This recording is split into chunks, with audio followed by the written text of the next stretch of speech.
Sir ಈಗ ಈ ಶುಗರ್ಗೆ insulin ಅನ್ನೋದು ಬಿಟ್ಟರೆ ಬೇರೆ ಪರಿಹಾರನೇ ಇಲ್ವಾ ಅನ್ನೋದು ಒಂದು ಪ್ರಶ್ನೆ. ಇಲ್ಲಿ ಕೇಳ್ರಿ, ನಾನಂತೂ 99 ಯೂನಿಟ್ ಇನ್ಸುಲಿನ್ ಬಿಡಿಸಿದ್ದೀನಿ.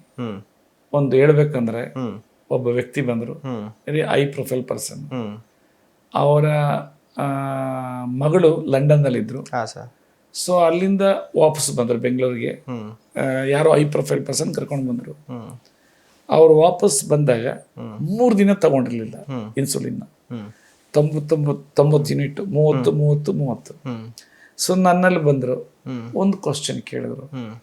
ನಾನು ಸ್ವಲ್ಪ ಹ್ಯೂಮರಸ್ಸು ಮತ್ತೆ ಒಂಥರ ಕ್ಯಾಶುವಲ್ ಆಗಿ ಮಾತಾಡ್ತೀನಿ. ಐ ಡೋಂಟ್ ಸೆನ್ಸಾರ್ ಮಾಡಲ್ಲ. ಏನು ಸರ್, ನಾನು ಇನ್ಸುಲಿನ್ 90 ಯೂನಿಟ್ ತಗೊಳ್ತೀನಿ, 30 3 ದಿನ ತಗೊಂಡಿಲ್ಲ, ತಗೊಳ್ಳೋ ಬೇಡ. ನಾನು ಹೇಳಿದೆ, ಈಗ 3 ದಿನ ನೀವು ಸತ್ತೇ ಇಲ್ಲ, ನೀವು ಜೀವನದಲ್ಲಿ ಸಾಯೋದಿಲ್ಲ, ಇದೇ ಶಬ್ದಾವಳಿ ಬಿಟ್ಬಿಟ್ರಿ ಅಂತಂದೆ.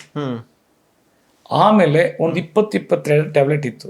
ಅವ್ರಿಗೆ ಡಯಾಬಿಟೀಸ್, ಕಿಡ್ನಿ ಸ್ವಲನ್ ಆಗಿ ಕ್ರಿಯೇಟಿನ್ ಸ್ವಲ್ಪ ಜಾಸ್ತಿ ಆಗಿ ಅದು ಒಂದು 50-55 GFR ಅದ್ರ ಮಾತ್ರೆಗಳು, ಹಾರ್ಟ್ದು ಮಾತ್ರೆಗಳು ಎಲ್ಲ ಇದ್ವು. ಎಲ್ಲ ಕಟ್ ಮಾಡಿಸ್ಬಿಟ್ಟೆ. ಓನ್ಲಿ BP-ದು ಮತ್ತೆ ಡಯಾಬಿಟೀಸ್ದು ಇನ್ಸುಲಿನ್ ಅಲ್ಲದೆ ಟ್ಯಾಬ್ಲೆಟ್ ಇತ್ತು, ಅಷ್ಟೇ ಇಡಿಸ್ತು ಟ್ಯಾಬ್ಲೆಟ್.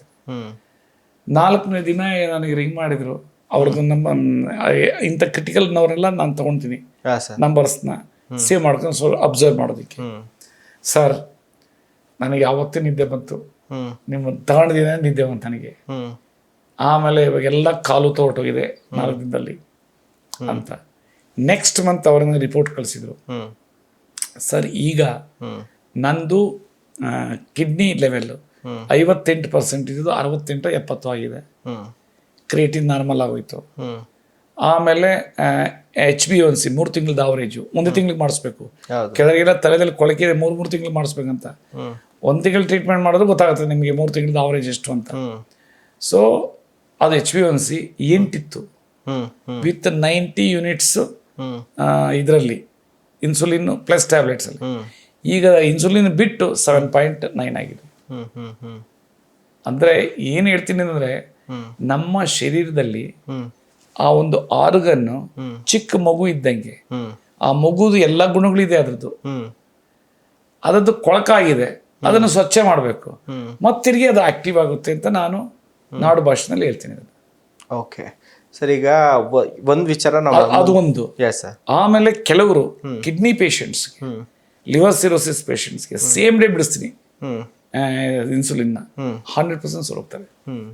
ಬಟ್ ಸೇಮ್ ಡೇ ಬಿಡಿಸೋದಂದ್ರೆ ವಿತ್ ನಾನು ಆಯುರ್ವೇದದ ಏನು ಕೊಡ್ತೀನಿ, ಹರ್ಬಲ್ ಇದ್ರದ್ದು ಮೆಡಿಸಿನ್ಸು, ಅದ್ರ ಜೊತೆನಲ್ಲಿ ವಿತ್ ಪ್ರಾಪರ್ ಫುಡ್. ಅದು ಭಾರಿ ಇಂಪಾರ್ಟೆಂಟ್.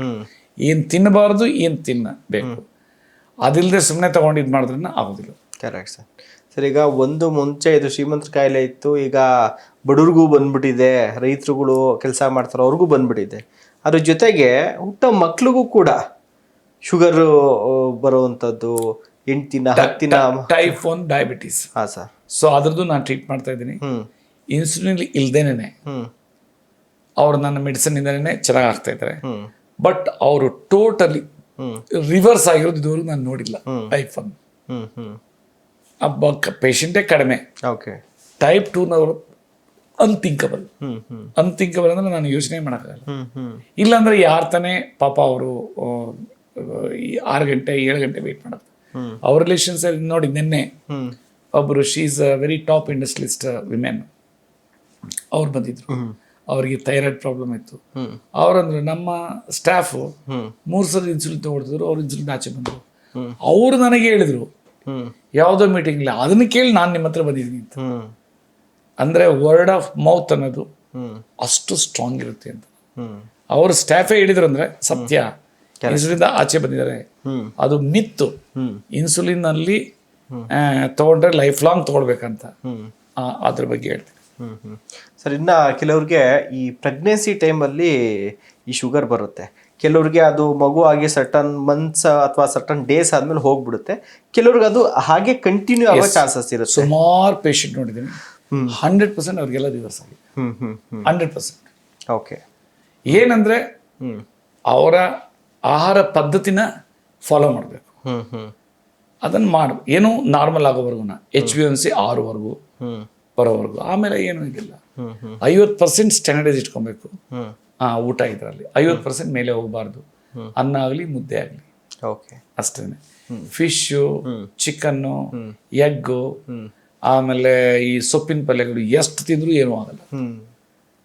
ಅದರಲ್ಲಿ ಕೆಲವ್ರಿಗಂತೂ ಕೋಕೋನಟ್ ಆಯಿಲಲ್ಲಿ ವೆಜಿಟೇಬಲ್ಸ್ನ ಬಾಯ್ಲ್ ಮಾಡಿಕೊಂಡು ಒಂದು 3 ಮೊಟ್ಟೆನೋ ಅಥವಾ ವೆಜಿಟೇರಿಯನ್ಸ್ ಪನ್ನೀರನೋ ಇದು ಒಂದೇ ಊಟ ಮಾಡಲಿ ಪ್ರತಿದಿನನೂ ಕೋಕೋನಟ್ ಆಯಿಲಲ್ಲಿ ಮಾಡಿಕೊಂಡು ಓಕೆ ಅವ್ರ ಇನ್ಸುಲಿನೇ ಬೇಕಾಗಲ್ಲ. ಅವ್ರದ್ದು ಬರೀ ಒಂದು ತಿಂಗಳಿಗೆ HbA1c ಅವ್ರಿಗೆ ನಾರ್ಮಲ್ ಆಗ್ತದೆ. ಒಂದೇ ಊಟ ಮಾಡಬೇಕು. ಒಂದೇ ಊಟ ಮಧ್ಯಾಹ್ನ, ಬೆಳಗ್ಗೆ ನಿಂಬೆಹಣ್ಣದು ಇದು ಒಂದು 4 ಲೀಟರ್ ನೀರು ಕುಡಿಬೇಕಾದ್ರೆ. Dry fruits very important. Dry fruits dry fruits ಇಲ್ಲ ಅಂದರೆ ವೀಕ್ ಆಗೋಗ್ಬಿಡ್ತಾರೆ. ಡ್ರೈ ಫ್ರೂಟ್ಸು, ಪ್ರೋಟೀನ್ ಅಂದರೆ ಎಗ್ ಆದರೆ 3 ಎಗ್, ಚಿಕನ್ ಆದರೆ 250 ಗ್ರಾಮು ಅಥವಾ ಎಷ್ಟು ತಿಂತಾರೋ ಅಷ್ಟು. ಮಟನ್ ಆದರೆ ಅದು ಬಾಯ್ಲ್ ಮಾಡಿ ಫ್ಯಾಟ್ಸ್ ಎಲ್ಲ ತೆಗೆದ್ರೆ ಒಳ್ಳೆಯದು. ನಾನ್ ವೆಜಿಟೇರಿಯನ್ಸ್ಗೆ ಪನ್ನೀರು ಅಥವಾ ಮಶ್ರೂಮ್ ಅದು ಒಂದು ಊಟ ಮಾಡ್ತಾರೆ ಸರ್, ಇಡೀ ಬಾಡಿ ಆರ್ಗನ್ಸ್ ಎಲ್ಲ ಇದಾಗೋದು. ಓಕೆ